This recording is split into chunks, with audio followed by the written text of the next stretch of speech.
At last, it has arrived. The West Indies cricket team will take the field tomorrow morning against England at Southampton. A number of thoughts have been running through the minds of the West Indian people. A number of ideas have run to the English, and they may be speculating somewhat. Neither of these teams want to lose. It's difficult because they've had a very bad period over the last 3 months with the coronavirus disease, not allowing them to train properly. And then, of course, the West Indians are young. They do not have the type of experience that can make adjustments during the course of a game. However, we're optimistic. We'd wait and see. There was potential in a lot of these kids over the past few years. We've not seen them really into top class cricket, except one or two like Shai Hope and Kemar Roach and maybe Jason Holder, the captain. But the others are learners. They are still in the process. As long as Craig Brathwaite has been there, he has not caught himself as a matured batsman. He has a lot of flaws in his batting. He's very dedicated to the course. He works hard, but he's got to work harder. Let's talk a little bit about the game tomorrow morning. Who wins the toss? It doesn't matter. The point about it is that they're both bowling teams. They both want a little bit of life in the wicket. They both will get that type of life. Now, who would want to win the toss and decide that they're going to bat? I doubt either one of them would do it. England may take the chance, definitely not the West Indies. When you've got people like Broad and the captain himself, Stokes, you also got James Anderson, one of the best fast bowlers in the business, and one or two others who can do well. Oakes can do well as well. So therefore, they don't want to be in the field in the second time. They want to be on the field now. They want to be able to face the weaknesses of the West Indies. You could talk about Craig Brathwaite and Shai Hope. Shane Darwick has done pretty well. Roston Chase is a useful batsman. They don't get hundreds, but they get into the 30s and 40s. Shamar Brooks is a pretty solid batsman as well. So you've got a few batsmen, but none of them you'd say will consolidate strongly to maybe 350, 400. I don't think it's going to happen, simply because of the fact that we've seen them before.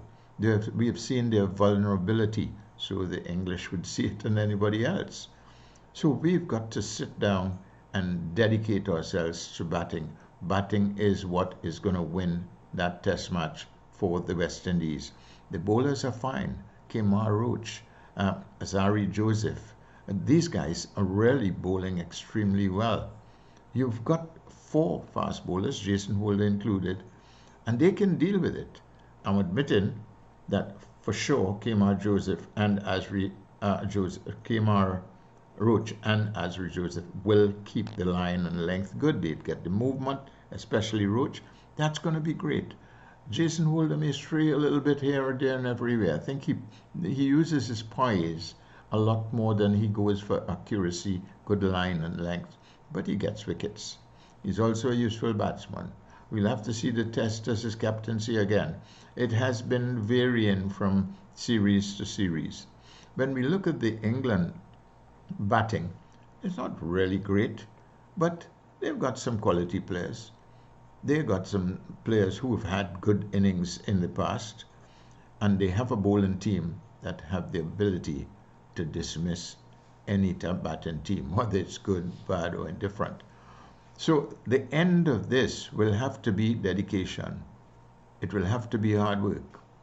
It will have to be batsmen putting their heads down and getting runs and building a score with their partners. I noticed that in the team is Cornwall. Now, this is a 5-day test match. Cornwall is not exactly the smallest man in the world. He's a nice off-spinner, gets wickets all the time. Will you choose him before Chase? Chase is an off-spinner as well, and a front-armer off-spinner, an orthodox spinner. They both are. But Chase is a batsman. You need the batting team. You need them long down, maybe to 7 if you can, and still retain the use of your fast bowlers. I would say 1 spinner is enough, and that would be Chase. But so many people are saying that Cornwall has done it and he can do it again.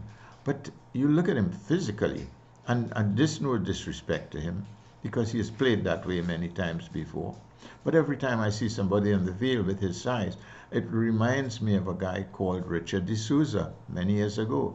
The West Indies selectors never chose him simply because they said that he was too big. He wasn't even as big as Cornwall, and he was a wonderful fieldman in the slip, and he didn't get a pick. But I don't believe that Cornwall does not deserve it because he has done well. He's been around. He's won many friends, and I certainly hope that he can do well so that he can bring some justice to West Indies by dismissing a lot of the top batsmen. Have an enjoyable first Test match. It's not going to be an easy one, and already the West Indian fans are a little bit skeptical as to whether we could do it or not. Well, I believe it's possible. Nothing is impossible in the game of cricket.